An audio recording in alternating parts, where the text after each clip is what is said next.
Então, ela tinha 7 anos. Ela teve uma diabetes infanto-juvenil. Ela desmaiou, mas na verdade ela teve uma parada cardíaca. Essa minha filha, ela tinha 7 anos e a minha outra filha, menor, 4 anos. E aí acabou tudo, né? Meu chão saiu, entendeu? E o meu marido, coitado, ele saiu do emprego, logo depois que ela morreu, ele saiu do emprego. Então a nossa vida parou, né? A gente não tinha dinheiro pra nada. Aí começou a beber. Chegava em casa todo dia trêbado. Também não era aquele bêbado, sabe aquela coisa caracterizada de bêbado? Não, era bêbado mudo. A gente não trocava uma palavra. Aí eu fui ficando cada vez mais agressiva, assim, sabe? No sentido de destruir mesmo o outro, sabe? Sei lá, num sentido canalha, sabe? Canalha mesmo. Eu sempre fui muito agressiva. Acho que era uma defesa minha. Então, tipo, eu comprava alguma coisa, né? Aí eu falava, aqui, ó, comprei, você não consegue comprar. Era assim que eu falava. Aí, nesse meio tempo, ele foi recuperando a autoestima dele, sabe? Então, eu agredia, ele agredia. Eu aguentava, ele aguentava, entendeu? Aí eu me lembro que uma vez, nem sei o que foi que eu falei, mas eu falei alguma coisa assim que... Aí ele me empurrou. Ele me empurrou, eu falei... Aí empurrei também. Aí na mesma hora eu falei, você não vai falar assim comigo não, entendeu? Porque eu tava me achando. Aí não teve dúvida, ele me pegou, me levantou, me jogou contra a parede.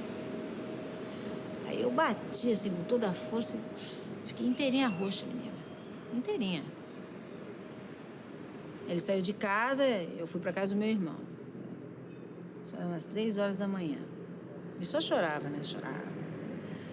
Aí no dia seguinte eu pedi pra ele sair de casa, ele saiu, foi pra casa dos pais dele, né? Lá em Santo André.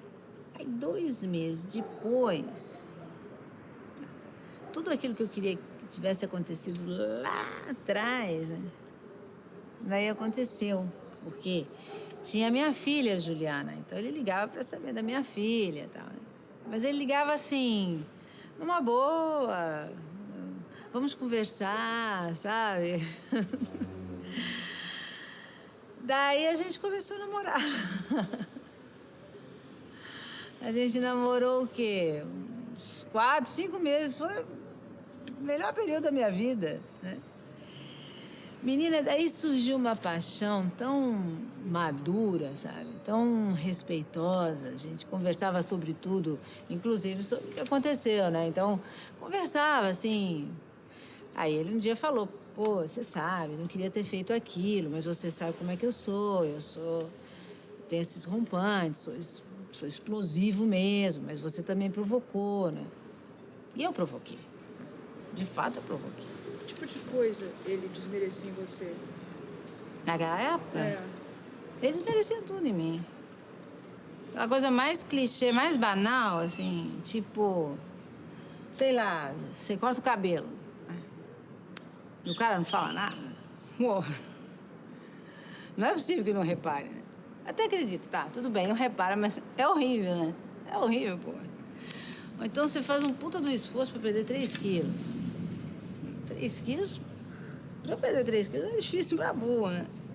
Aí você põe aquela roupinha justa, faz tudo pra chamar atenção. Porra, o cara não fala nada. Tá vendo, ele tá percebendo, não fala, não comenta, não comentar. Isso acabava comigo. Nessa retomada, sabe? Um dia eu cheguei pra ele e falei assim, ô Marcos, por que você nunca me elogiou, né? Como é que a gente pode ter uma relação se eu não me sinto admirada por você? Aí ele falou assim, mas eu admiro você. Aí eu falei, mas precisa falar, né? Aí ele, precisa? Precisa, claro que precisa. Aí ele falou assim, então você é daquele tipo de pessoa... Não, como é que é? Ele falou assim, você é daquele tipo de pessoa que sempre precisa de um elogio?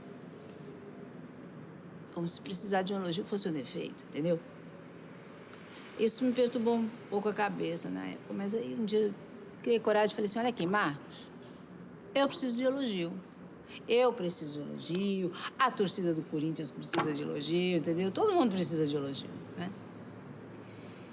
Também tem outra coisa, porque tinha um problema, assim, eu trabalhava muito, né? E esse negócio de cuidar de filho, cuidar de casa, sempre foi um pouco negligente, sabe? Assim, e ele se apropriava disso. Ele usava isso, né? Porque isso, assim, seria o meu grande defeito, né? A impossibilidade de cuidar das minhas filhas, de sentar junto, de brincar, sabe? De coisa de... Essa coisa meio maternal mesmo, né? Que, na verdade, eu nunca tive muito saco. Sei lá o que é. Não tenho muita paciência. Essa história, assim, não sou essa coisa maternal. Então, eu chegava em casa e falava assim, ganhei outra grana, ganhei outra causa. Sua filha Juliana ficou na escola até às 6 horas da tarde. Então, era direto alimentar a baixa estima, né? Quando a gente voltou, você sabe que ninguém muda da água pro vinho, né? Então, o que aconteceu? Assim, só foi possível a gente continuar mesmo, por quê? Porque eu tive muita clareza dessa coisa ruim que ele faz. E, de repente, faz até hoje, né? Sabe aquela história de mulher que gosta de apanhar? Aí fiquei pensando, pô, será que eu gosto de apanhar? Mas não é que eu gosto de apanhar, né? É que eu acho que às vezes é preciso apanhar, sei lá. Sabe criança que precisa levar um tapa pra ter limite? É isso, eu acho que foi meio por aí que eu vivenciei isso, entendeu? E tem outra história também, que eu trabalhei na minha terapia, que é a possibilidade de ser efetivamente mulher, entendeu? A partir do momento que eu assumi o meu papel de mulher, as coisas, o meu relacionamento, as coisas... O relacionamento se tranquilizou. Mas quer dizer que você precisou levar porrada para assumir o seu papel de mulher. Exatamente. E ele assumiu o papel de homem depois que me deu a porrada, né? Porque ele passou a trazer dinheiro para casa, pagar as contas, entendeu? Mas quando você diz que assumiu o seu papel de mulher, o que é exatamente isso? Eu não sei explicar, mas... Um dia minha analista perguntou assim, sabe? Por que você se casou com ele, né? Eu respondi, porra, falei assim, ele é bonito pra caramba, né? Carinhoso e tal. Aí ela perguntou, mas por que você não demonstra isso pra ele, né? Aí eu comecei a ser, assim, uma pessoa mais carinhosa, entendeu? Apesar que minha vida inteira eu sempre fui muito agressiva, eu descobri, assim, que eu sou uma pessoa carinhosa, né? Uma pessoa meiga, carinhosa, derramada. Passei a rir. Ser uma pessoa alegre, assim, debochada. Sou debochada. Aí eu tive um encontro, assim, com a minha delicadeza, entendeu? Foi legal. Então, quando eu ia dormir, passei a abraçar o Marcos, passava a mão na cabeça dele. E se eu percebesse, assim, que tá meio esquisito, tava meio jururu, aí eu falava assim, pô, o que você tem e tal? Carinhoso mesmo, uma atitude carinhosa, entendeu? Receptiva, né? Isso é legal, assim.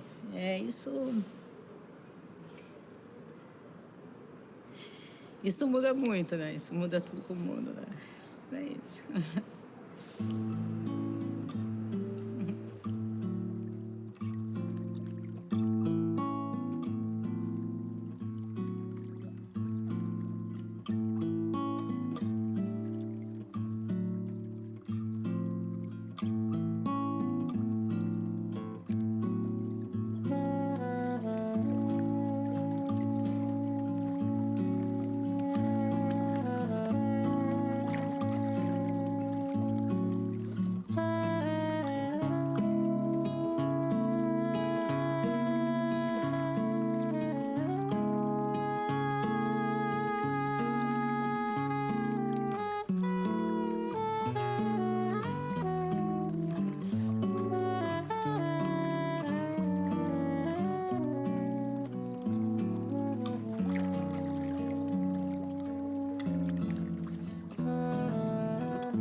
Lógico, isso tudo teve um início. Para mim, um início muito claro. A minha mãe foi agredida. Quando era menina, eu vi a minha mãe ser agredida por algumas pessoas com quem ela se relacionou amorosamente. E uma determinada pessoa agrediu muito a minha mãe fisicamente. A ponto de eu pegar a minha mãe no meio da rua, assim, caída, desmaiada, tudo. Até meus 15, 16 anos eu vivi esse processo. Eu tinha vontade de matar as pessoas que faziam isso com a minha mãe. Eu cheguei a pegar a revólver uma vez para tentar atirar nesse cara que fez isso com a minha mãe, que não era meu pai. Meu pai agrediu umas poucas vezes porque uma coisa não justifica, mas na realidade a minha mãe levou meu pai à loucura. Minha mãe humilhava. Meu pai era oficial da Marinha. E ela dizia: você é um analfabeto. Eu sou obrigada a viver com você aqui no subúrbio, uma vida miserável, quando eu era louca para viver na Zona Sul, ter uma vida boa. Só que você nunca vai conseguir me dar nada demais porque você é um suboficial infeliz, com uma família pobre, tudo fodido. Quando, na verdade, a família da minha mãe também era pobre. Porque o pai agrediu muito ela fisicamente quando ela era menina. Então, ela já se insurgia contra a figura do marido, que era uma forma de agredir a figura do pai. Ou talvez imitar ele. Quer dizer, hoje em dia, eu vejo mais ou menos dessa forma. E eu, por desdobramento, eu comecei a agredir as moças com quem eu me relacionava, que era uma forma de redimir a minha mãe sendo agredida. Lembra? Eu tinha 18 anos. Agredi uma namorada minha. Coisa de jovem, né? De ciúme, de falta de respeito. Mas ela me agrediu fisicamente também, com ciúme de uma moça. Ela tentou me dar um tapa no meu rosto, aí eu fui mais rápido que ela e dei eu o tapa nela. Aí eu me acostumei a agredi-la. Agredi ela muitas vezes. E isso é uma coisa que eu me arrependo profundamente. É uma moça boa, uma ótima pessoa. Essa pessoa que eu comecei a namorar, eu tinha 16 anos, foi meu primeiro namorado. Ele tinha 20. E era assim, eu achava que eu era um anjo na vida dele. A primeira coisa estranha que aconteceu foi assim, eu tinha um grupo, né, e a gente dançava forró. Aí um dia eu saí pra dançar, mas eu falei, não vou dançar hoje que eu tô cansada. Aí eu fui no banheiro. Aí tinha um moço que eu conhecia do forró, ele falou, vamos dançar? Aí eu falei, vamos, né? Aí dancei com o moço. Aí nisso ele já ficou com aquela cara maravilhosa. Aí a gente saiu, ele não falou nada nesse dia. Demorou tipo uns 3 meses pra ele tocar no assunto. Mas aí tocar no assunto era toda a briga que a gente tinha, ele tocava no assunto. Não, porque aquele dia você falou que não ia dançar e você dançou. Aí começou o tom ameaçador, entendeu? Ele falava, aquele cara lá, você pensa que eu não fiz nada com ele?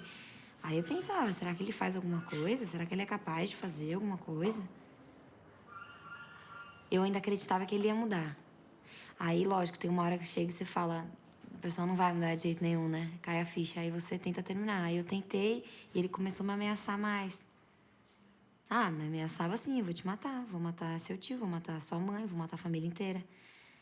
E no começo você escuta essa história, né? Você acha, eu vou virar as costas e sair andando, esse cara é louco, vou deixar ele falando sozinho. Mas, tipo, não é por aí, porque tem um histórico. Tinha, né? Tinha esse desvio de personalidade dele que eu comecei a perceber. E aí eu não sabia o momento que ele tava falando a verdade, e momentos que ele tava tentando me ameaçar pra que eu ficasse com medo dele. Sabe, o tempo foi passando e eu comecei a me viciar em agredir as pessoas. As mulheres com quem eu lidava, com quem eu transava. Sabe, às vezes eu partia para agressão. Se a mulher não gostasse, aí eu recuava. Agora, se gostasse, eu não tinha medida. Podia até machucar. Em suma, isso aí vem de uma coisa mesmo que não tem explicação, né? Que pode se tornar um vício, um comportamento, sabe? Não, eu tenho 2 filhas lindas, maravilhosas. Mas, infelizmente, eu agredi muito a minha esposa. Depois que minhas filhas nasceram, eu parei de agredir. Quer dizer, a agressividade não parou completamente, né? Outros tipos de agressão continuaram. Mas a agressividade, assim, pesada, tipo boxer, isso teve um fim. Isso é uma coisa que me marcou profundamente. Sabe, o fato de eu agredir a minha esposa. Uma mulher que só me fez bem. Que me amava, né? E eu amava ela.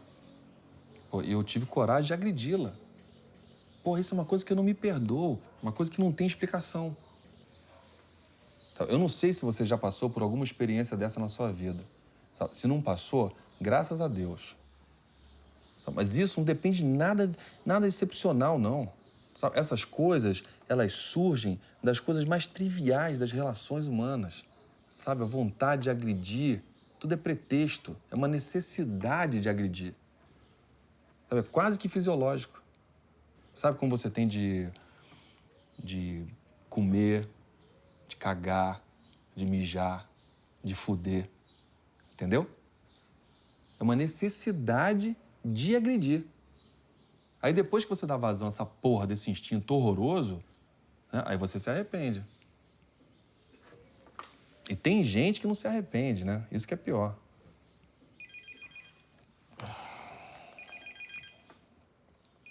Você me dá uma licença aqui? Rapidinho. Olá, amor. Sim.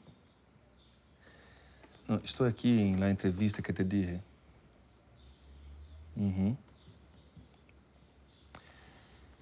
Que ela tá querendo continuar, assim, escutando a conversa. Tem um problema, não? O sexo era uma coisa que eu fazia só pra acalmar ele. Eu não queria mais fazer, eu não conseguia mais nem olhar pra ele. Só que aí eu ia dando as desculpas, né? Mas aí passava uma semana, passava 2 semanas. Aí na 3ª semana já tava que ele ia me espancar. Aí eu fazia. Mas eu não podia transparecer pra ele que era uma coisa que eu não queria. Porque às vezes ele me falava, você fez por obrigação? Aí eu falava, não você tá falando isso. Aí ele falava assim, você fez por obrigação sim, dá pra perceber. Só que se eu falasse eu fiz por obrigação, ele já ia cair matando em cima de mim, já soltar os cachorros. Então, era o meu mecanismo de defesa. Tipo, eu falava, então beleza, então tá, hoje eu vou chegar querendo. Porque daí ele ia ficar calmo e eu ia poder ficar um final de semana tranquila. Trabalhei com odontologia durante muito tempo. Fisicamente, eu não tenho dúvidas que as mulheres são mais fortes que os homens. Sabe? A resistência da mulher à dor é infinitamente maior que a do homem. Os homens se cagavam para sentar na minha cadeira de dentista. As mulheres encaravam aquilo tranquilamente. Poucas foram as mulheres que manifestaram medo. Os homens não, os homens chegavam a oferecer mais dinheiro para não sentir dor. O homem, rapaz, o homem é o filho de uma mãe mesmo, sabe? Ele tem que se desatrelar dessa porra desse édipo, dessa dependência, desse cordão umbilical, sabe? Ou o homem se emancipa como ser humano, ou ele vai continuar fazendo as mulheres sofrerem. Porque normalmente o homem, ele não sabe dar amor, não sabe retribuir amor, sabe? É egoísta, entendeu? Que o melhor lugar é dele. A melhor comida é dele. Que o canal de televisão é dele. E isso é uma porra. Que eu tô falando isso, parece que eu sou aí um parâmetro de excelência de comportamento. E não sou. Eu sofro dessas porra toda. Vou precisar de umas 2 encarnações pra curar isso. Olha, teve uma situação agora, no final do ano passado, já pertinho do término. Foi assim, eu liguei pra ele um dia e falei, não vem me buscar, não precisa que meu pai vai vir me pegar. Aí ele falou, mas por quê? Eu falei, porque meu pai vai vir me buscar. Aí já começou o tom ameaçador, meu estômago já embrulhava na hora, né? Aí ele falou, tô indo te buscar sim, que você aprontou alguma coisa que eu não posso saber. Aí ele foi me buscar e eu não conseguia rebater também, porque eu fazia tudo que ele mandava. Ele falava, vou te buscar, eu falava, vou, vai fazer, vai. Porque eu tinha muito medo da reação dele, entendeu? Então eu não conseguia rebater mais nada do que ele falava. Aí eu entrei no carro e ele falou assim, a gente vai pra minha casa e você vai tirar toda a sua roupa e se eu achar alguma marca que eu acho que você me traiu, você vai se arrepender de ter nascido. Aí ele foi falando, aquilo já foi entrando na minha cabeça, porque eu sabia que eu não tinha feito nada de errado, mas eu já ia pensando, eu falava, meu Deus, vai acontecer alguma coisa? Tinha certeza, eu falei, ele vai achar uma marca invisível, alguma coisa vai acontecer. Aí a gente chegou na casa dele e eu dei a voltinha assim pra ele tava vendo assim. Aí ele falou, ah, o que é isso aqui? Aí eu falei, é a marca do sutiã. Aí ele falou, ah, tá bom. Assim, entendeu? Como se eu fosse um pedaço de carne mesmo, em exposição, tipo um frango de padaria que fica girando lá. Aí eu me vesti, eu tava indo pra casa. Ele tava indo me levar, ele falou, não vou te levar pra sua casa. Se você for pra sua casa, você vai ver TV e lá você vai dar risada. Então você vai voltar pra minha casa, você vai ficar lá até meia-noite sem TV, sem nada. E me levou, fechou a porta do quarto, desligou a televisão e a gente ficou lá até meia-noite. Tudo isso porque ele não queria me ver dar risada.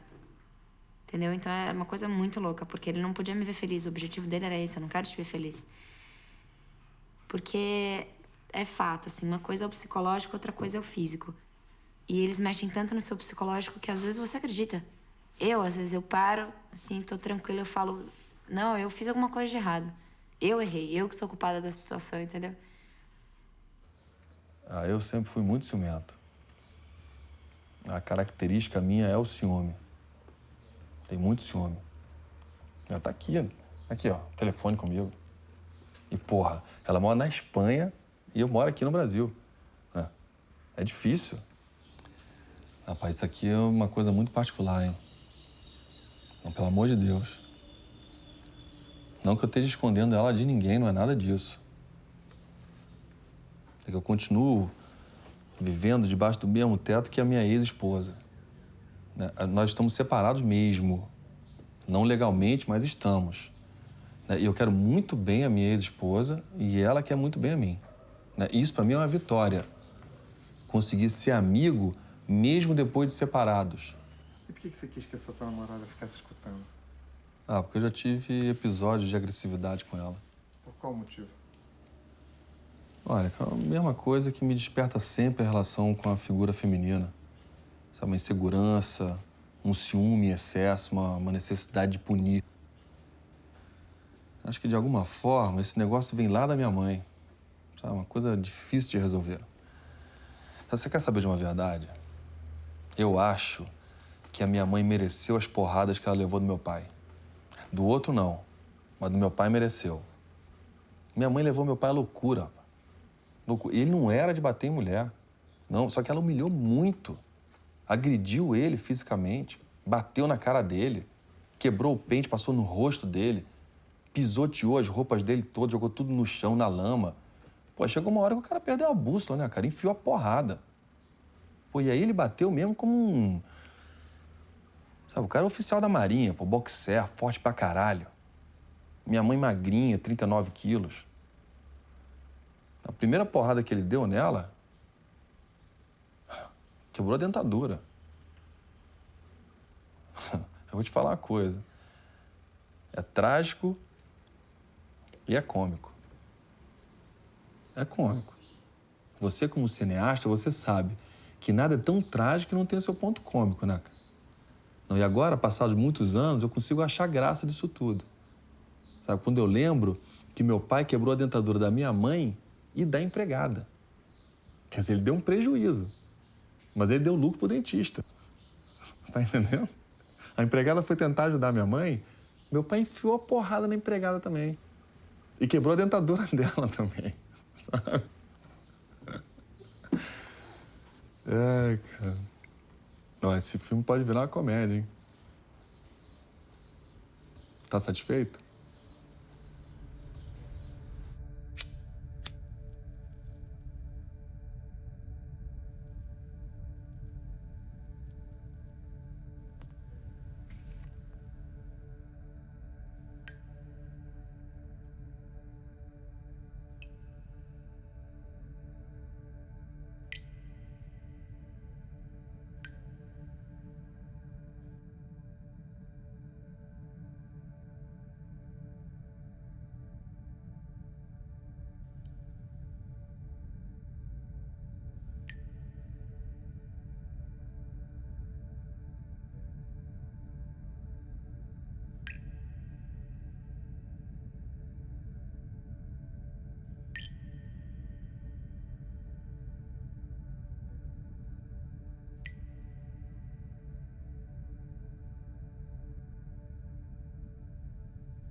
Era pegajoso.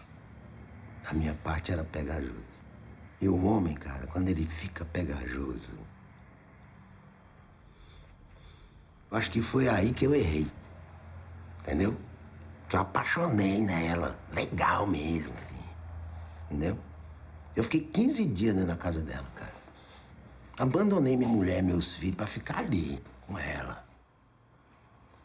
O casamento dos meus filhos dizia que isso era um momento de relacionamento complicado na nossa vida. Porque eu sou casado com ela tem 28 anos, cara. 5 filhos eu criei com ela. Ainda tem 2 de menor. Que complicou mais da minha saída de casa pra de repente estar vivendo com a outra, entendeu? Uma vez eu tava ali perto do Butantã, passando perto da casa dela. Aí eu liguei pra ela. Aí ela, não, eu quero que... Preciso trazer alguma coisa no mercado pra mim. Eu fui no mercado. Comprei a coisa que ela precisava. E quando eu tava saindo do mercado, pra você ver, vinha saindo um camarada que morava perto da casa dela. E ele vinha com um garotinho. Tava quente nesse dia, cara. Aí eu falei, seu Júlio, você não quer entrar aqui não, rapaz? Entra aqui. Eu levo vocês lá. Fui, larguei o camarada lá e cheguei atrasado na casa dela. Ela estourou, cara. Estourou. Tava com a filha, né? Sabe, saiu gritando, foi pra porta gritando. Pô, ali as casas tudo pertinho, cara, uma da outra. Entendeu? Aí eu também peguei ela, dei uns empurrão assim nela, sabe? Aí ela chamou a mãe dela. Dessa vez ela chamou. Ela não chamava. E foi com a mãe dela na delegacia fazer a reclamação. Aí foi aí que ela pediu o afastamento de corpos. Aí foi que... Por que ela não veio me procurar? Por que ela não veio me procurar pra me contar que tipo de afastamento era esse, cara? Podia ser coisa de momento, entendeu? Só que na época eu não entendi assim o negócio. Na época eu comecei a beber, entendeu? Eu passei mal com esse afastamento de corpos. A gente teve outro encontro. Tomamos um sorvete. Eu, ela e a garotinha dela. Ela tem uma garota de 3 anos. Inclusive, eu sou o padrinho da garota dela. Fui eu que batizei. Entendeu? Qual foi o incidente que aconteceu entre vocês, assim, que fez você perder o controle? Ela trabalhou no domingo. Ela trabalhou na noite do sábado pro domingo. Diz ela que virou. Virou, mas não ligou. Olha aí.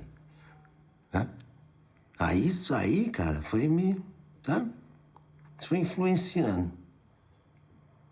Faltou ela parar no orelhão, cara. Entendeu? O que é que custava ela parar no orelhão? Por mais que ela tivesse um celular dela, parava no orelhão e, ó, Paulo, é o seguinte. Meu irmão, olha, hoje eu tô virando, Paulo. Paulo, hoje eu vou virar. Entendeu? Custava ela naquele dia ter feito isso? Ter ligado pra mim? Diga aí. Então, a partir daí foi que eu fiquei bolado, cara. Eu fiquei altamente bolado a partir daí. Aí, não, nesse dia, eu tinha passado a madrugada toda bebendo. Bebi a madrugada. Aí cheguei lá. Quando eu cheguei lá, foi normal. Ela abriu a porta, me tratou bem. Porque nos outros dias ela fechava a porta. Não deixava eu passar, não deixava eu entrar. E aí quando eu cheguei lá, eu falei assim pra ela, eu falei, olha, você não diga pro seu pai que eu tô aqui. Foi eu me virar, ela pegou o celular e ligou pro pai dela. E o pai dela chamou a polícia. Tá bom assim pra você? Porra, chamar a polícia? Por que ele não me chamou lá pra gente conversar? Eu não matei ela. Eu não teria feito maldade grave nenhuma com ela, cara. Porque foi nesse momento que bateu assim no meu cérebro, sabe? Poxa! Chamar a polícia?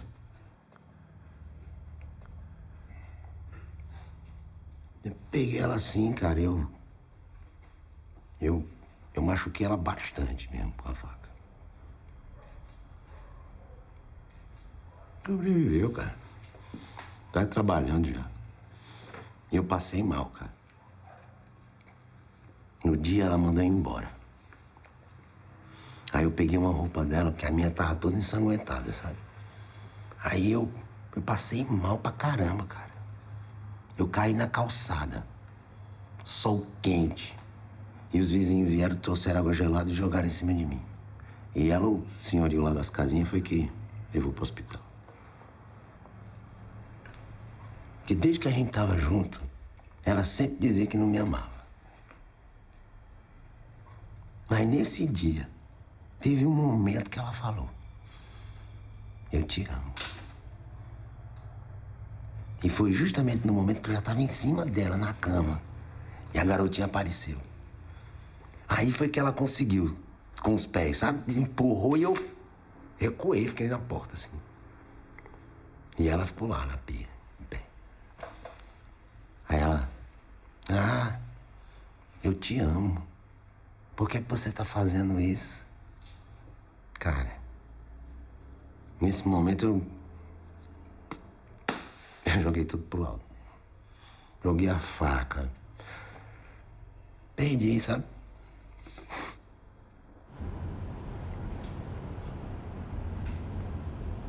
Pensava em nada, cara. Tava doido, assim, sabe? Pulso mesmo. As emoções, assim, sabe?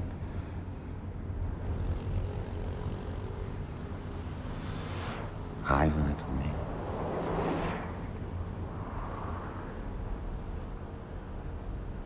Tem muita lei aí pra proteger mulher, cara. Eu vou ver se eu faço uma lei com meu nome, sabe? Pra ver se protege os homens também, sabe?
E aí, um belo dia, a gente tava lá com um monte de gente, numa festa, lá da faculdade. Aí entrou, assim, chegou na porta da festa, ela não quis entrar. Eu também não quis. Então, ela resolveu me dar uma carona pra minha casa, né? E aí, chegou na porta da minha casa, eu resolvi levantar a bola, né? Aí falei pra ela: pô, por que a gente não tenta? E aí, ela veio de novo com aquela história de não, que a gente é só amiga, não sei o quê. E aí foi muito engraçado, que eu falei pra ela assim: ah, então vamos dar um beijo de amiga, né? Essa história é muito boa. E aí a gente se beijou. E foi incrível, assim, tipo, teve uma química muito forte. E aí, no caso, minha mãe tava viajando, então a gente ficou até, tipo, 4 horas da tarde trancada no meu quarto, assim, no dia seguinte, né? Aí, assim, esse ano a gente resolveu que queria passar o final do ano juntas, né? Só que ela ia pra Búzios, lá no Rio, com a família dela. Aí a gente decidiu ir de amiga. Logo de cara já rolou um estranhamento por causa dos meus piercings. Então eu, assim, de cara com a família dela já teve um estranhamento, entendeu? Aí depois os pais dela começaram a achar estranho porque a gente ficava muito tempo trancada no quarto. E a gente ficava mesmo. Porra, imagina, cara, as duas na praia, na casa dos pais da menina, trancadas no quarto até 3h30, 4 horas da tarde. Não dava, né? A A gente deu muita bandeira mesmo, assim. Mas também porque, pô, a gente não tava conseguindo ver nada, entendeu? Era um deslumbramento, assim, era muito tesão. E... Ah, sim, eu também nunca tinha tido isso, sabe, assim, de me dar tão bem com alguém na cama, né? Porque com ela eu descobri, tipo, uns níveis de orgasmo que eu nunca tinha sentido, assim, e ela comigo, né? Tipo... Ah, sim, ejaculação feminina, umas coisas que eu nunca tinha vivido antes. Então, foi realmente muito forte, assim, sabe? Só que aí começou a rolar uma polêmica na casa. Tipo, ah, essa sua amiga aí não é legal. E aí eu liguei pra minha mãe, que tava em Cabo Frio, e falei pra ele ir lá me visitar, né? Pra nego não achar também que eu era bicho solto, né? Aí ela foi e levou uma caixa de frontal pra mim, que o meu tinha acabado, entendeu? E até aí normal, né? Pra minha família isso é natural, não tem problema nenhum. Eu tomava desde os 15 anos, entendeu? Aí fui lá, pá, coloquei o negócio em cima da mesa. E aí depois os pais dela viram e ficaram horrorizados, assim. Chamaram a Júlia e falaram, porra, aí tá vendo? Essa sua amiga é louca. Ela toma remédio tarja preta. Aí eles começaram a brigar e tal. E aí na briga, eu lá na maior aflição, né? Vendo tudo. Só que a Júlia contou pra eles que a gente era namorada e tal. E...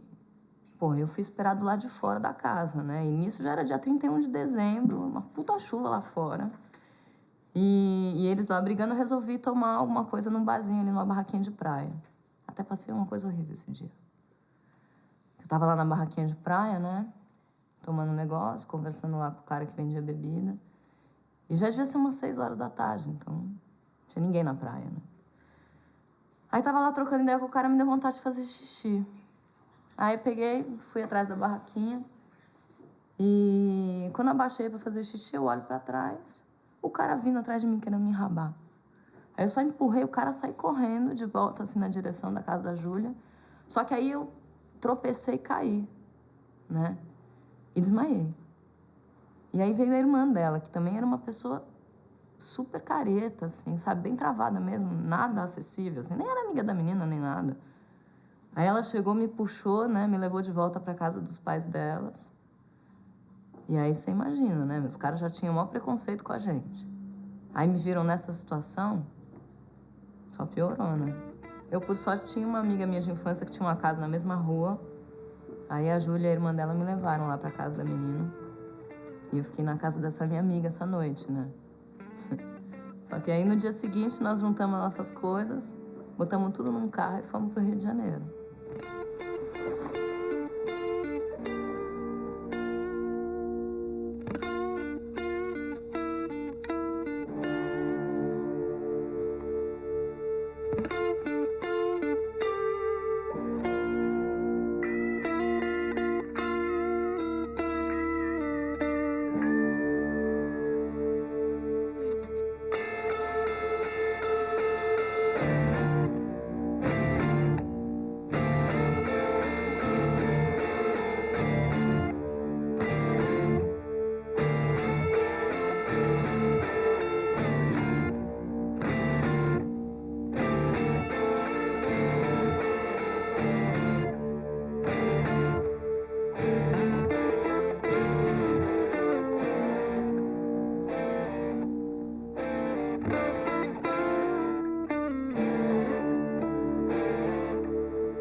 Eu engordei 40 quilos na minha relação com ela em 6 meses.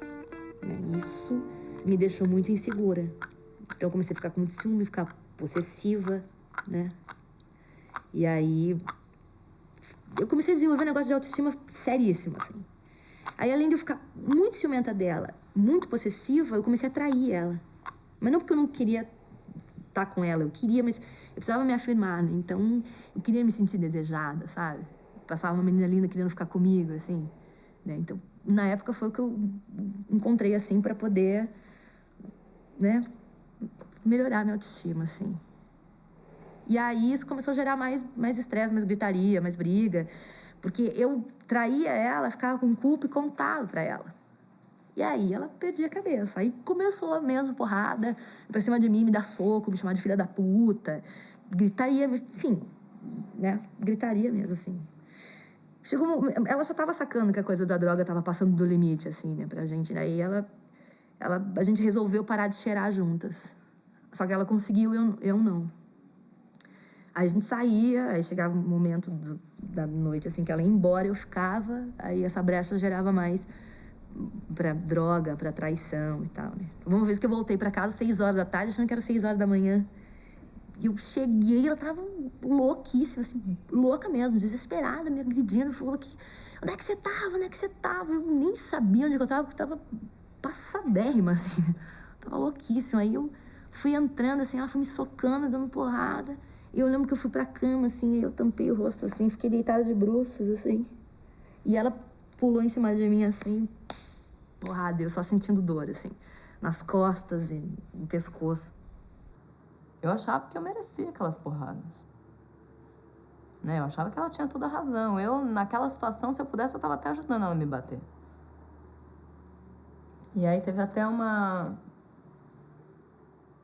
outra situação que foi assim... Até que nessa situação, a gente tava numa fase mais tranquila. Ela... Teve um dia que ela resolveu fazer uma reunião lá em casa para chamar umas amigas de infância para conhecer o apartamento. Né? E aí, justo nesse dia, eu acordei passando mal, uma puta caganeira, né? Mas tudo bem também, entendeu? Eram as amigas dela de infância, tal, normal. Só que aí ligou uma menina da faculdade, que era uma menina que eu cismava que era afim dela, entendeu? E, na verdade, é louco também, porque a menina nunca nem deu nenhum motivo pra isso, mas enfim. Aí a menina ligou e falou pra Júlia que tava ali perto e tal, e a Júlia convidou a menina pra ir na tal reunião. E aí eu fiquei descontrolada. Tava mal, assim, fiquei fula da vida. Falei assim, como é que você chama essa menina pra vir aqui justamente hoje que eu tô mal? Como tô me sentindo bem? Peguei um copo e pá, quebrei na parede, assim, pensei que quebrar os copos.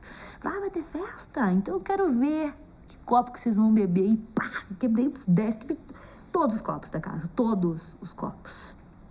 E aí o que aconteceu? A menina chegou, as meninas chegaram, todas elas. Eu melhorei. A gente saiu, comprou um monte de copo descartável, fizemos um puta de um festão. E se olhar, tem foto minha, assim, com a menina, da festa, assim, abraçada com a menina. De tão louca que a coisa era e foi naquele momento ali. Você não pensava em tentar se curar um pouco dessa possessividade? Peraí, ela também era possessiva, ela era bastante possessiva. Ela era menos agressiva que eu, mas ela me agredia também. E ela me envenenava contra todo mundo, me envenenava principalmente contra minha mãe, minha família. Porque ela queria que eu ficasse só pra ela, né? E isso já era o jeito dela ser possessiva, entendeu? Era um sintoma da possessividade dela, porque ela queria que eu ficasse só pra ela, né? Então, cada uma agia de um jeito, assim. Eu, na minha possessividade, eu tacava copo na parede. Ela me envenenava contra todo mundo e eu me deixando envenenar.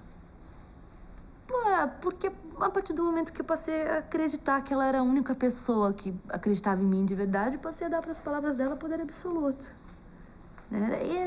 Era uma relação obsessiva, possessiva, né?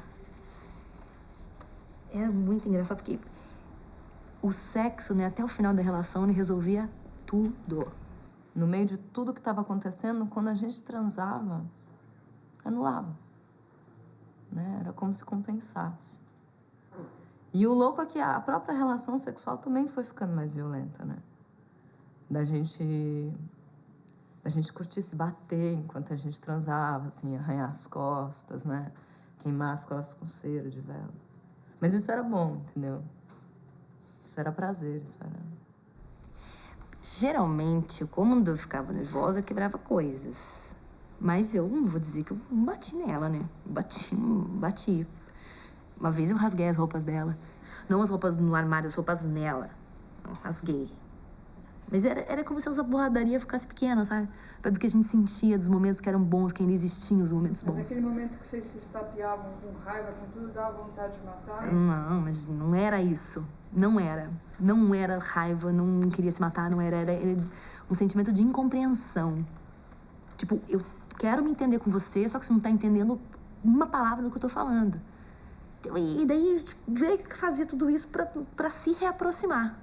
Né? Mesmo quando a gente brigava, a gente achava que a gente ia passar o resto da vida junto. Né? Que a gente ia pra Barcelona, casar de verdade, sabe? Até que um dia ela acordou cedo de manhã e eu tava transando com outra pessoa na sala. Né? E, na verdade, eu acho que o que separou a gente mesmo foi essa coisa da droga, porque ela conseguiu ir se livrando disso e eu me afundei cada vez mais. E eu comecei a ficar muito promíscua, entendeu? E aí ela começou a pegar nojo disso e aí a gente parou de transar. Porque foi aí que acabou esse equilíbrio, né? E o mais louco é que eu queria transar com ela, mas ela não tava conseguindo transar comigo. Então isso me magoou tanto que eu levei uma pessoa pra dentro da minha casa. E aí, claro, ela pegou e decidiu ir embora. E pegou falando que não tava indo embora, estava se separando, mas a gente precisava de um tempo. Porque a gente nunca se separou. Esse dia ela pegou e falou, eu te amo, a gente vai ficar junto ainda, tá tudo certo, eu preciso de um tempo. E aí eu peguei, me cortei toda. E aí ela veio me acudir, eu falei, sai, não preciso de você, vai embora. Aí depois ela ligou pra mim na casa da minha mãe e conversou comigo, dizendo que me amava, que gostava de mim, que a gente ia ficar junto e tal, que a gente não queria se separar e a gente tava se separando. Só não queria enxergar porque era inconcebível viver separadas, né? Então a gente ficava alimentando essa fantasia de que tava tudo bem. Até o dia que ela começou a namorar outra pessoa. Aí foi o fim pra mim. Acabou. De todas as histórias que eu tive, essa foi a mais intensa, assim, nesse sentido, né? A mais gostosa, assim, e também porque eu acho que eu era muito nova, né? Então tem essa coisa de você, quando você descobre uma coisa com alguém, de você achar que aquilo é a coisa mais importante do mundo, né? Que não vai acontecer de novo nunca mais. E realmente, assim, se eu for honesta, eu vou dizer pra você, eu tô melhor hoje? Tô. Mas não aconteceu de novo isso. E quando você se cortou, o que você sentiu? Eu acho que foi um monte de coisa, assim. Tem uma coisa de se sentir culpada, porque eu deixei minha vida chegar nesse ponto, né? Eu fiz isso comigo, né? Eu fiquei sem grana, eu fiquei viciada, minha família se afastou de mim, eu não tinha mais nenhum amigo por perto quando acabou o relacionamento. Então era uma coisa meio que pra punir também, né? Tinha isso. Tinha uma coisa de mostrar pra Júlia também, sabe? Assim, olha o que você fez comigo. Que uma coisa é eu falar pra você, olha, eu tô sofrendo. Outra coisa é você ver sangue por toda parte. Né? E também tinha uma coisa assim, quando você tem uma coisa que dói dentro de você, mas é dentro, não tem como você colocar alguma coisa, um curativo, assim, passar uma pomada, dar pontos, não tem o que você fazer. Mas fora tem, né? Aí você... Entende? É como você olha você olha uma dor, você ameniza a outra, né? Mas isso é uma coisa que eu percebi faz pouco tempo. Na verdade, você ainda tinha tentado manipular, né? Esse negócio pra se cortar. Sim. Aprendi a manipular com ela. Ela era boa nisso.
tinha 14 anos, né? Eu morava no Leme. Nunca tinha tido um namorado e conheci o Fernando numa festa. Aí começou, como começam todos os namoros dessa cidade, dançando e tal. Ele era muito forte, assim, era tipo um halterofilista. E nessa época eu tinha uma educação muito repressora. Eu não podia sair, não podia ir ao cinema, não podia sair à noite e tal. Aí o Fernando ia me buscar na porta da escola, a gente vinha andando pra casa e tal. Na verdade, eu devo a ele eu ter aprendido a me masturbar, porque ele me ensinou como fazia. Agora tem um detalhe, na minha casa tinha violência, por conta do meu pai contra meu irmão e eu. Uma vez eu estava indo para o balé clássico com a minha mãe, e aí uma desconhecida na rua, assim, perguntou para ela o que eram aquelas manchas roxas em mim, né? Aí ela despistou, disse que eu tinha caído, me machucado, e eu disse que não, que meu pai tinha me batido, sabe? Falei para aquela desconhecida a verdade, assim. Eu acho que era isso aí, o fato de eu não ter medo é que fazia com que meu pai perdesse o controle, se descontrolasse. Eu acho até que ele amava a gente muito, assim, mas isso piorava as coisas, porque até então a gente não conseguia muito bem dissociar o amor, né, da violência eventual. Eu acho difícil, na verdade, que um homem se mostre imediatamente violento, né? A violência, assim, é uma coisa insidiosa, ela vem vindo pouco a pouco, assim, à medida que o homem, ele percebe que ele tem poder sobre a mulher. Ou então que ele fica tão inseguro, que ele fica com ciúmes e faz com que essa violência latente, assim, ela... Vamos combinar que violência latente todos nós temos, né? Somos capazes, assim, de fazer muita coisa, mas aí a gente é educado, civilizado e tal, a gente aprende a conter essa violência. E no caso de uma pessoa doente, descontrolada, ela não consegue conter a violência. E o Fernando começou a ficar violento por causa de ciúmes, né? Eu era virgem. E eu permaneci virgem. Eu não tive relação com ele. Mas apesar de, assim, eu ter 14 anos, eu sempre fui grandona, né? E bonita, assim. Eu chamava a atenção dos outros. Então, isso pra ele, assim, era um ferimento na alma dele. Porque ele não aguentava, assim. Ele ia me buscar na porta da escola e começava com um monte de perguntas. Onde é que você foi? Com quem que você foi? Alguém falou com você? Alguém mexeu com você? Pra onde você vai, né? Aí eu comecei a perceber que ele não era muito normal. Só que quando essas coisas começam a acontecer, né, com uma certa frequência, você já tem um amor. Aí você não sabe dizer muito bem onde termina o amor e onde começa a violência, né? Até onde o ciúme é uma prova de amor mesmo ou é uma violência.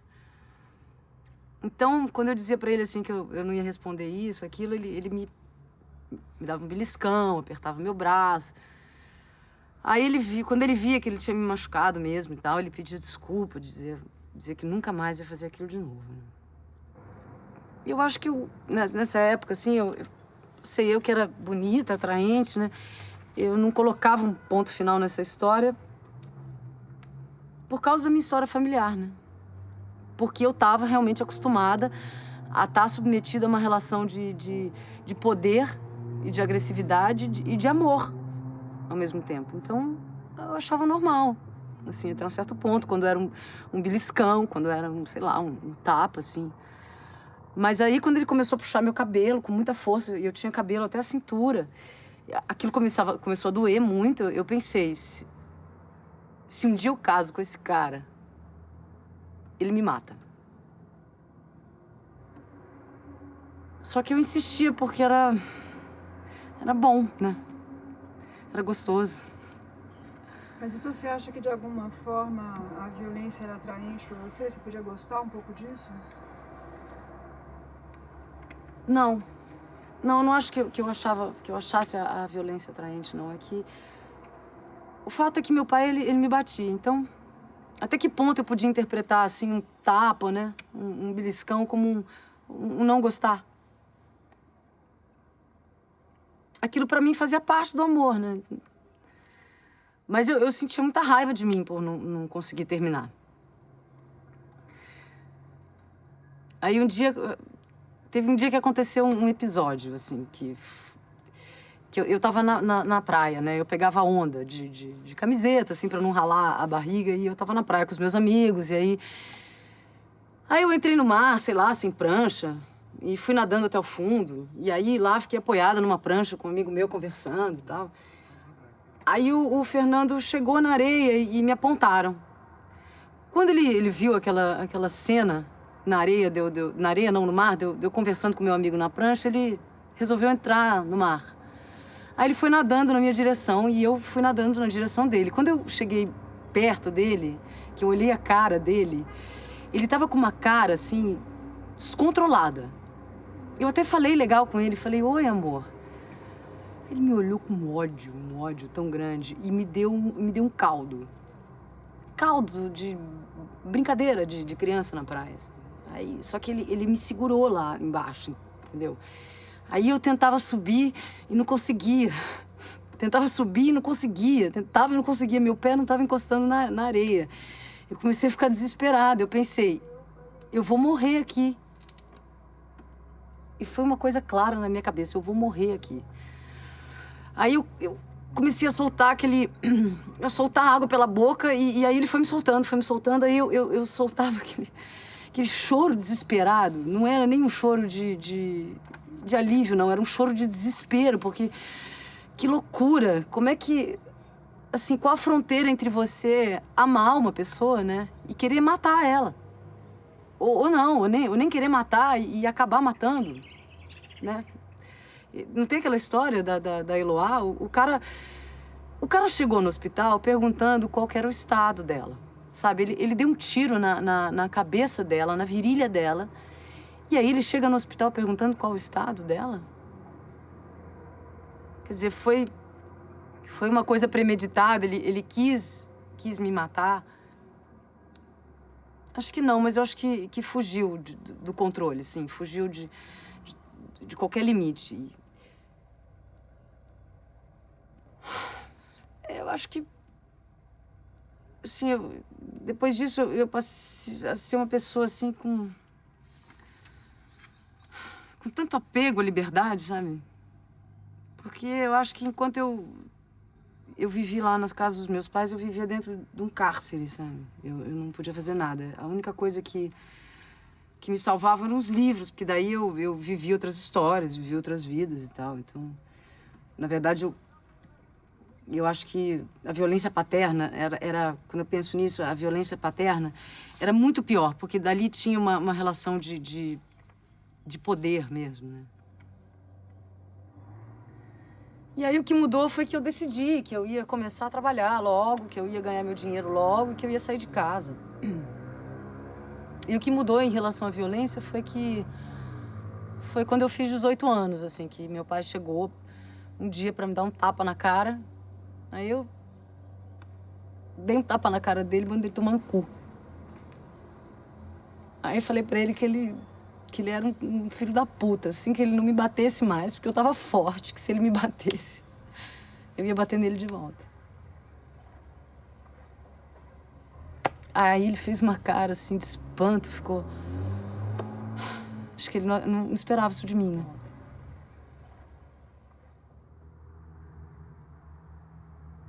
Eu acho, assim, quando eu penso nisso, eu acho que a violência é um descontrole, sabe? E eu acho que a pessoa que permanece nesse tipo de situação e fica, ela é tão doente, né? Quanto a pessoa que bate. Ou então ela é masoquista, porque também o masoquista, ele não existe, né? O sádico e o masoquista dependem, né? Um do outro. E eu acho que essa situação toda que eu tive, eu virei ao meu favor, porque meu irmão, por exemplo, sempre bateu muito nos filhos e achava que isso era bom para a educação deles. E a mulher dele também. E os dois também se batiam numa relação familiar super violenta, assim. E eu acho que a violência, ela é um descontrole, assim, ó. E eu vi isso em mim mesmo, quando eu me descontrolava, assim, eu tinha filho, né? Eu me descontrolava, dava umas palmadas nele E aí eu pensei, meu Deus do céu, eu tô repetindo meu pai. Eu não posso repetir o meu pai, entendeu? Aí quando meu filho fez alguma coisa, eu olhei pra ele, falei, ele tinha 3 anos, eu falei, olha só, a mamãe nunca mais vai te dar uma palmada, um beliscão. Mas eu vou te colocar de castigo. Isso foi um alívio pra mim. Foi um alívio absurdo. Absurdo.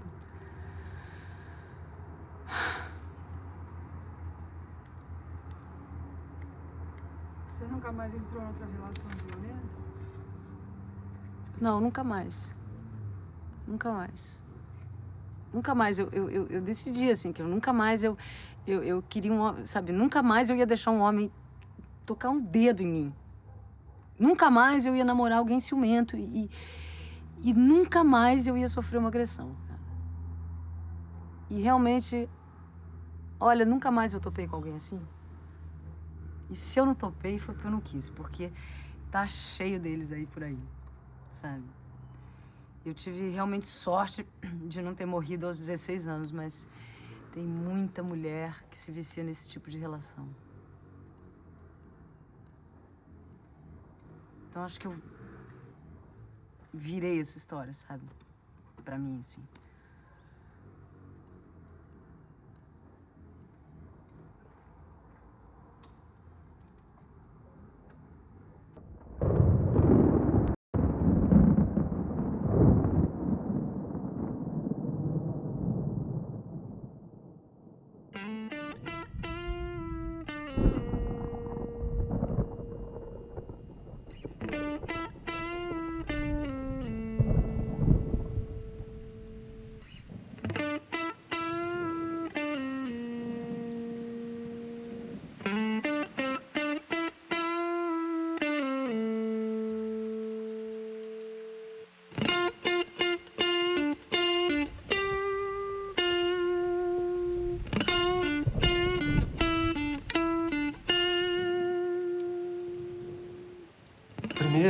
Primeiro, se a gente entender o que é gostar, fica meio difícil. Se você tivesse dito pra mim 2 pessoas que dependem uma da outra, era mais fácil de entender do que 2 pessoas apaixonadas.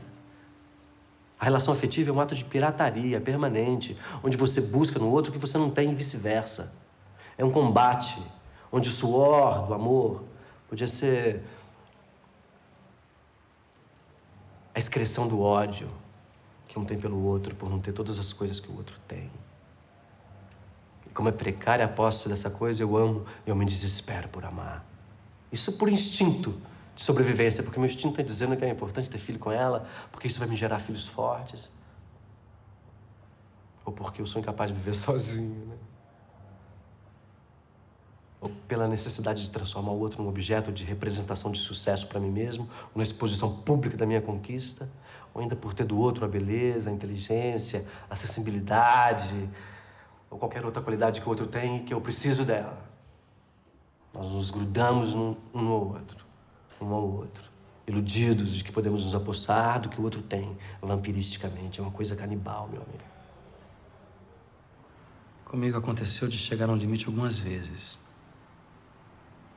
A administração dos ciúmes por uma mulher, se for uma pombagira, sofrimento atroz.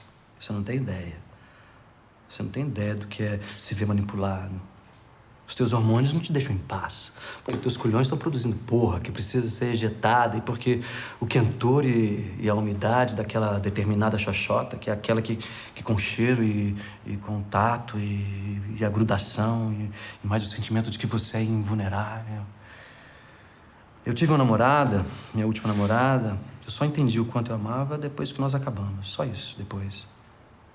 Eu tive no almoço com ela, foi um horror. A gente estava tendo uma conversa dura e passou um cara, um bonitão, um conhecido meu. E vendo eu conversar com aquela mulher bonita, ele olhou pra mim e fez um gesto de intimidade pra mim. Uma hora depois eu vi ela, que ela levantou o olhar, olhou pra ele assim, como quem diz, porra, eu acho que chupava o pau desse cara. Eu vi isso nela. Isso imediatamente me deixou naquele estado. que eu achei que eu já tivesse superado aquela coisa da briga, do desentendimento, do combate corpo a corpo, e que agora eu tivesse zen, né? Que eu pudesse permitir generosamente que ela vivesse a vida dela sem culpa. Porra, vamos viver a nossa vida sem culpa. Eu também, porra. Foi tão bonito. Lembra aquela vez que a gente estava num hotel na praia? E que a gente estava trepando e depois de gozar eu olhei pro céu e eu falei, caralho, o que aconteceu? Mudou o céu. Virei Van Gogh. Era uma coisa de luz, de cor. O que está acontecendo comigo? Eu ouço ela falando no meu ouvido, isso é o amor, isso é o amor. Para em seguida nós nos esfaquearmos mutuamente. Metaforicamente falando. Mas as minhas palavras valendo como serrote, cortando as pernas, cortando os braços, enfiando meu canivete na garganta dela para que esguichasse sangue pelo pescoço. Como é que você passa de uma situação de um êxtase inacreditável para uma situação em que você passa a ser uma pessoa normal? Para onde que vai toda aquela tempestade cerebral? Aquele tremor de nervos? Aquela sensação de paz e completude? Como é que eu posso permitir que outra pessoa goze desse jeito com a mulher que me deu essa compensação inacreditável? Como que eu aceito isso? Porque enquanto ela diz isso é o amor, isso significa eu amo você, eu dou pra você tudo que eu sou, tudo que eu tenho. Aí isso te é subtraído. Como é que eu posso continuar vivendo depois disso? Como é que eu aceito isso sem violência? E essa sua violência nada mais é do que a exteriorização do seu pavor de perder aquilo que te faz feliz. Na verdade, de perder aquilo que te faz infeliz, né? Tem um masoquismo embutido nessa violência toda. E a pergunta é, por que continuar esse atrito? Por que continuar seguindo essa relação de amor e desamor? Por que você acha que essa é a última pessoa, quando na verdade existem 3 ou 4 mulheres nessa rua que eu poderia me dar bem? Por quê? Por que esse reatar permanente de uma coisa que te traz infelicidade, que te traz angústia? No mundo psicoterapêutico, eles chamam isso de masoquismo. Mas eu acho que existem outras palavras para definir isso. Eu acho que a melhor delas é a covardia de enfrentar a tua fragilidade. Teu medo de ficar sozinho. E o outro lado, como é que é o caso da violência da mulher contra você? É o jogo feminino. É o silêncio feminino que despreza. Acho que a mulher, ela sabe machucar muito mais do que o homem. A mulher tem um dom natural para machucar. A gente pode espancar, mas a mulher, ela é mais inteligente, é mais sutil do que o homem. A gente vive na solidão, cara. A gente precisa pagar um terapeuta pra conversar, pra falar com o doutor, eu acho que eu sou viado, não tenho bem certeza. Elas falam sobre tudo. Olha quantas revistas tem sobre esses assuntos. Todos os tipos de assuntos psicológicos, fisiológicos, emocionais. Todos os programas de TV que tem. Elas falam, a gente vive na solidão, a gente fala quando bebe, né? Falar o quê? Com quem? Com quem a gente vai expor a machista, gente? Eu acho que o grande filósofo do amor foi o Nelson Rodrigues. O perdoa-me por me traíres. Eu acho que essa é a frase base sobre a qual todas as outras especulações do amor acontecem. Você dá um motivo, você gera razão e você se odeia por ter sido a causa daquilo que você destruiu. Agora você não sabe se você realmente queria destruir ou não, né? Acho que tem um masoquismo embutido aí nessa violência toda. No meu caso, sempre que aconteceu a briga, os ciúmes, combate corpo a corpo, desentendimento, sempre foi por razão. Mas eu sempre fui culpado, né? Eu sempre fui culpado. Meu último caso, por exemplo, um puta caso complicado. Na hora da briga, eu falei pra ela, olha, vamos dar um tempo, tá? Por telefone, né? Dei um corretivo nela de 15 dias sem falar com ela. Um corretivo, ironicamente. Quando eu apareci, ela já tinha arranjado outro cara. Aí vem, a gente vai a um restaurante, e ela fala, vamos reatar? Fala, olha, você é a mulher que eu mais amo na minha vida, a mulher que eu mais quero na minha vida, mas hoje eu não seria capaz de trepar com você com 3 camisinhas. Só de imaginar um cara comendo teu cu, chupando a tua buceta, isso me dá nojo, isso me noja. Pula fora da minha vida que isso não vai dar certo. Amor, muito amor. Não, amor não, muita paixão mal resolvida, né? Ela quis nesse almoço, reatamos. Eu pergunto pra ela, quando você trepa com esse cara, o que você pensa? 90% das vezes é em você. Meu Deus do céu, que crueldade, né? Estupidez a minha ter perguntado também. Horror dela ter respondido.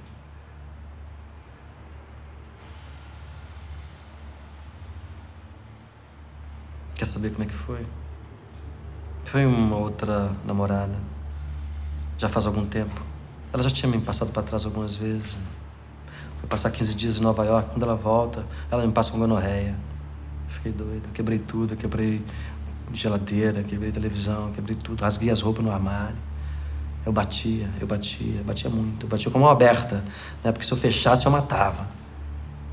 A retina desse olho dela descolou. Eu peguei o canivete. De repente, quando eu olhei assim pra cima, eu vi sangue por todos os lados. Vi sangue escorrendo pelos batentes do teto. Aí, quando eu olhei, esse dedo meu aqui tava cortado, tava quase decepado. Aí fui pra casa de uma amiga, ela me levou pro hospital, me cuidaram lá. Eu voltei pra casa, ela não tava. Aí eu peguei meu 357, entrei no meu áudio, eu tinha um áudio naquela época. Procurando nos bares, procurando nos restaurantes. Eu não bebo nessa noite, eu bebi 3 ou 4 uísques. Só num bar. Voltei pra casa, ela tava lá. Eu enfiei o 357 na boca dela. Engatilhei, encostei o dedo no gatilho. Foi aquilo que eu te falei antes, né? O sangue pulsando no pescoço, no coração, no pescoço.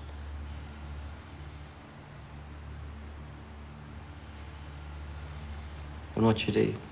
Eu não sei o que me parou. Ela foi embora.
Foi assim, ele foi a pessoa por quem eu me encantei, por ser o oposto de mim. Eu via nele a possibilidade de viver uma experiência que não era minha, assim, sabe? Adquirir essa experiência. Eu ficava fascinada com aquelas histórias todas dos anos de repressão, da resistência à ditadura. Mas era uma história dele, né? Não era minha. Enfim, quando eu conheci, eu era casada. Aí eu me apaixonei. Em uma semana, fiz a mala, saí de casa. E saí, na verdade, pra vida, né? Porque eu tinha sede de vida, eu queria largar aquela vidinha. Eu tava me abrindo para um mundo novo, eu vivia aquele sonho com ele, né? Agora, o primeiro grande susto foi quando a gente fez um churrasco de inauguração na nossa casa para os amigos dele. Assim, porque basicamente assim, esse tipo de pessoa tem uma personalidade que assim, ele vai tolhendo tudo que é o teu mundo, tudo que é bom pra você, sabe? Vai restringindo o teu mundo ao mundo dele. Então, basicamente, estamos lá no churrasco com os amigos dele. E aí ele toma umas cervejas a mais e volta uma carga de bateria de violência pra cima de mim, do nada. E eu tomei um bruto susto, assim, porque foi o primeiro contato que eu tive com isso, assim, sabe?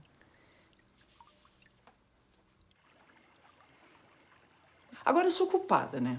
Porque, assim, você se coloca numa posição de humilhação e fica. Eu fui inúmeras vezes humilhada na frente dos outros. Inúmeras. Assim, teve um episódio lá em casa, uma vez, um amigo íntimo dele, o Roberto. Eles estavam tentando montar uma empresa, um projeto juntos. Tinha uma terceira pessoa também lá e era um jantar. Aí estávamos lá conversando, sei que, aí se falou alguma coisa sobre uma pessoa, uma mulher. E eu fiz uma crítica a essa mulher. Isso suscitou uma fúria contra mim. Ele começou a gritar comigo, me agredir, dizer quem eu era para criticar aquela mulher, que eu era um imbecil, uma bosta. E assim, dizendo coisas horríveis para mim. E aí entra aquela coisa que eu não me lembro direito o que é que ele dizia, né? Sei lá, mas eram coisas assim para me diminuir. Aí eu lembro que eu levantei assim para ir embora e ele falou, vai embora mesmo. E eu fui, você acha? Fui nada. Eu dei uma volta no quarteirão que eu não consegui ir embora. E aí eu voltei, fiquei, sentei quieta ali, sem falar nada. Você tem ideia por que você não conseguia ir embora? Eu gostava dele, né? Assim, eu gostava dele, muito. E eu acho que naquela época eu sentia que eu não ia conseguir viver sem ele. Aí entra, eu acho que é a dependência psicológica, sabe? Porque aí ele vai percebendo que ele tem controle e dominação. Ele tinha controle e dominação sobre mim, entendeu? E aí a minha vida foi ficando um inferno. Porque sabe que você não tem que pensar se o que você vai fazer vai incomodar o outro e vai despertar a besta fera que existia dentro do outro, assim? Então, por exemplo, um dia eu fui comprar um melhoral na farmácia. E saí do carro, deixei a porta aberta. E o fato de eu ter deixado a porta do carro aberta criou uma crise de 24 horas. A pessoa só berrava comigo. Aí a vida ficou assim, entendeu? Você vai não sabendo como se movimentar direito para não criar uma confusão, entendeu? E você nunca teve coragem de fazer nada?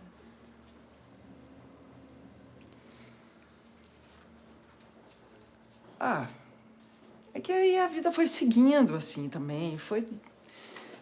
Enfim, aí começa aquela história, o cara não aparece um dia, não aparece 3. E aí você vai ficando meio assim, a vida foi ficando... Eu fui seguindo um pouco a minha vida. Nessa época eu tive um caso com um amigo dele. E aí, nesse dia eu chego em casa, assim, eu tava com o tal amigo, né? E aí eu cheguei em casa, falei que tava com o... E aí, não entrei em detalhes, porque era normal a gente se encontrar junto, assim, como amigo, né? E aí a gente discutiu um pouco sobre isso e tal, mas fomos dormir. E nessa época eu tava fazendo uma discoteca, tava arrumando os discos dele numa estante super bacana que eu tava montando, assim, uma coisa super bacana, tava legal que eu tava fazendo, e fui chamar ele no quarto pra ver. Pronto, ele vem feito uma besta fera, me cobrindo de porrada por conta da história do outro. E me cobrindo de porrada, me imobiliza assim no chão, me prende no chão e me batendo, e eu vou ficando, óbvio, apavorada com aquilo. Aí eu tento sair daquilo e consigo me desvencilhar e saio correndo pra porta, assim, de meia, descalça, chovendo pra cacete lá fora, e saio correndo porta fora, no meio da chuva, feito uma louca, com medo que ele venha atrás de mim. E ele corre pra porta e berra assim, vai, sua burguesa de merda! E aí aparecem todas as diferenças, né? Sua burguesa de merda, não sei mais o quê. E aí a burguesa de merda aqui foi se refugiar na casa da irmã. E nesse dia, ele pegou minhas roupas todas, rasgou e pôs fogo. Uma loucura, né? Aí teve um amigo nosso que fez, enfim, armou um encontro da gente num lugar público. E assim, uma junta de conciliação? Não, uma junta de separação, né? Mas num lugar público. Então, estávamos lá nesse restaurante, todo mundo junto ali. E, para surpresa geral, em vez de rolar a separação, a trouxa aqui volta pro cara.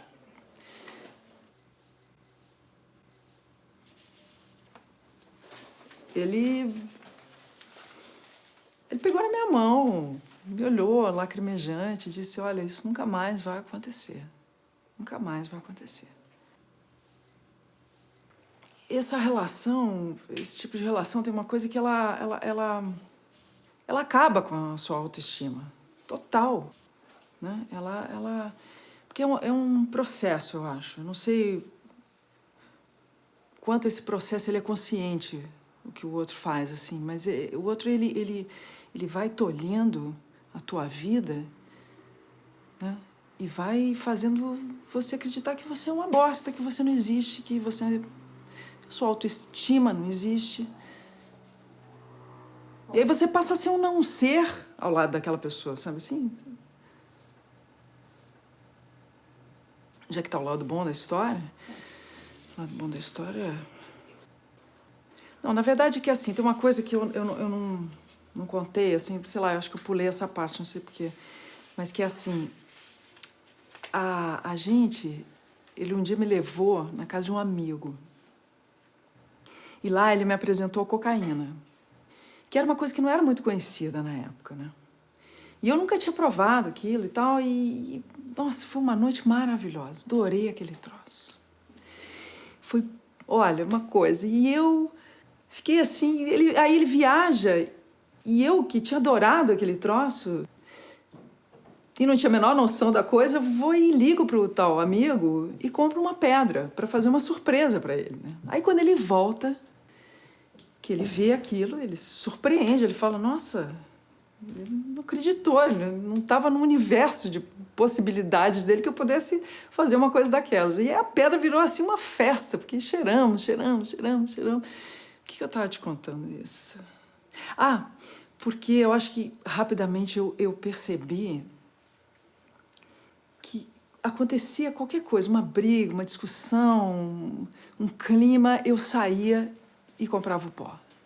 Porque eu sabia que quando a gente cheirava junto, a gente se entendia.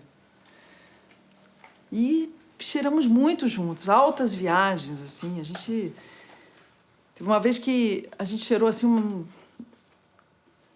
Enfim, uma vez a gente transou umas 8 horas seguidas. E aí você vai me fazer a clássica pergunta, né? Mas e o pau, não fica mole? Fica. Mas não tem o menor problema, porque tá tudo na cabeça, o barato tá na cabeça. E aí, assim, altas viagens, momentos incríveis, eternizados pelo pó, né? Olha, eu acho que tem um momento, assim, que você tem uma fração de clareza, assim. Eu acho que a minha fração de clareza veio num Réveillon que eu passei sozinha, assim. Sozinha. Aí ele chega no dia seguinte, assim, umas 6 da manhã, aí pega um café, senta na beira da cama, assim, e fala que não veio porque estava com uma outra pessoa.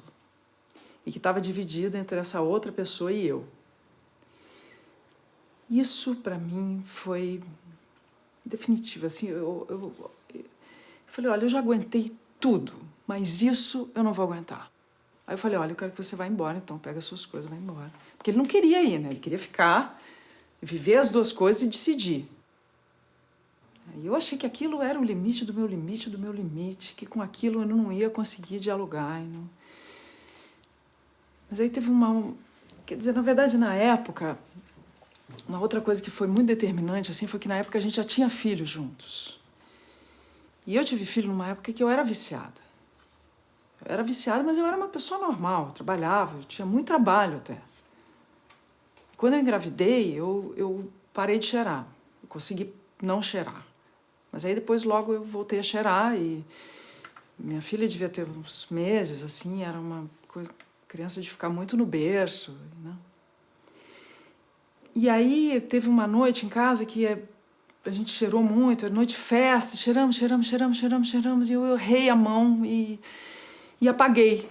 E apaguei de um jeito estranho, porque eu não podia, eu não conseguia me mexer, eu não conseguia ver, não conseguia ficar... Né, mas eu ouvia. E aí eu ouvi ele ligando para o pronto-socorro, o pronto-socorro vindo, Eu ouvia, né, a gente morava num beco, na época, assim, era difícil a passagem, eu ouvia o carro, era de madrugada, a ambulância não conseguia passar, e brecava, e vinha aquela coisa assim, tentando chegar, e aí me passou um pensamento pela cabeça, dois pensamentos, na verdade, né, que um foi, assim, eu não vou morrer porque não está passando o filme da minha vida na cabeça ainda. E a outra coisa que eu pensei, assim, antes de apagar completamente, foi: eles vão me levar para o hospital, vai chegar a ambulância, vai me levar para o hospital e esse cara vai esquecer o neném no berço. Isso, para mim,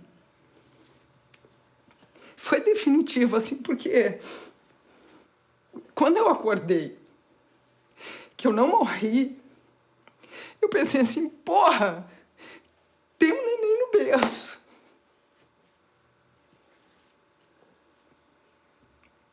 E aí, eu acho que isso para mim foi a minha salvação. Entende? Eu acho que o neném foi a minha redenção. O neném foi a minha redenção.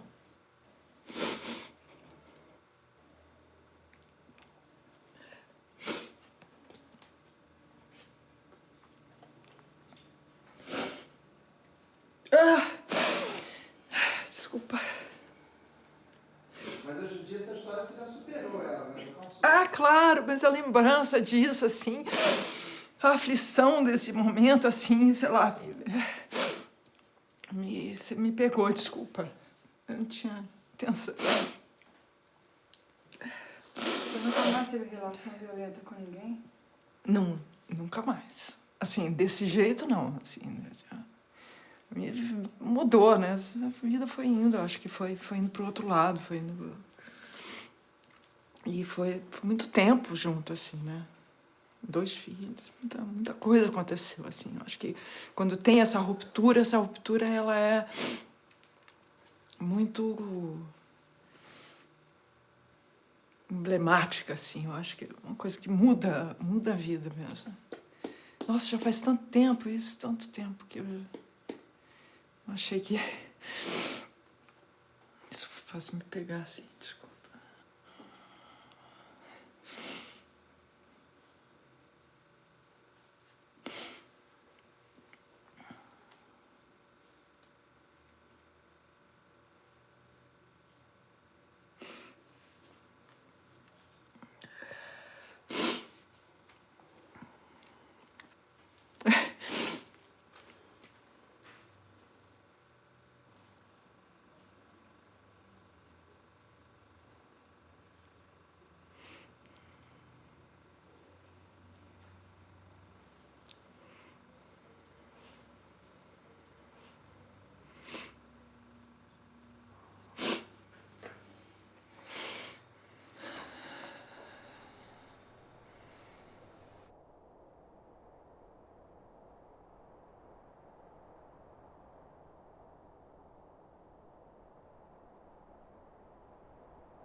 Acabou?